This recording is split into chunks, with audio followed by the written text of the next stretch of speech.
CF Sri Lanka இலங்கை கடற்பரப்புக்குள் அத்துமீறி நுழைந்து மீன்பிடித்த குற்றச்சாட்டில் தலைமன்னார் கடற்பரப்பில் 9 இந்திய மீனவர்கள் நேற்று இரவு கைது செய்யப்பட்டனர்.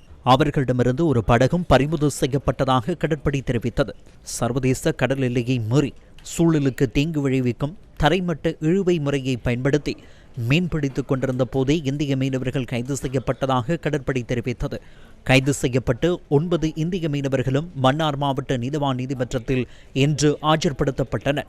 விடயங்களை ஆராய்ந்து மேலதிக நீதவான் MMF லிஹாரா இந்திய மீனவர்களை எதிர்வரும் 25ஆம் தேதி வரை விளக்கமறியலில் வைக்குமாறு உத்தரவு பிறப்பித்தார்.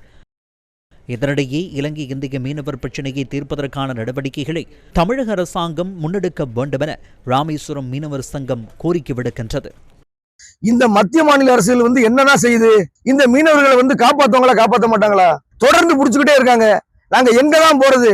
நீங்க அரசு உடனே தலையிட்டு இலங்கை அரசோட பேசுங்க.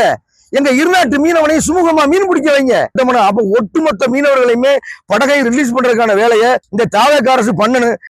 இதனிடையே இந்திய மீனவர்களின் தொடர்ச்சியான அத்துமீறிய மீன்பிடியை கட்டுப்படுத்த கடற்படையினரின் நடவடிக்கைகளை மேலும் தீவிரப்படுத்துமாறு வடமாகாண ஆளுநர் நாகலிங்கம் வேதநாயகன் இலங்கை கடற்படையிடம் கோரிக்கை விடுத்துள்ளார்.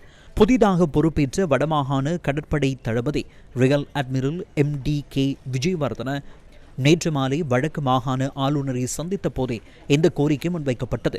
இந்திய மீனவர்களின் அத்துமீறிய மீன்பிடி நடவடிக்கைகள் வடமாகாண மீனவர்களின் வாழ்வாதாரத்திற்கும் கடல்வள பாதுகாப்புக்கும் தொடர்ச்சியான அச்சுறுத்தலாக காணப்படுவதாக வடமாகாண ஆளுநர் இதன்போது சுட்டிக்காட்டினார்.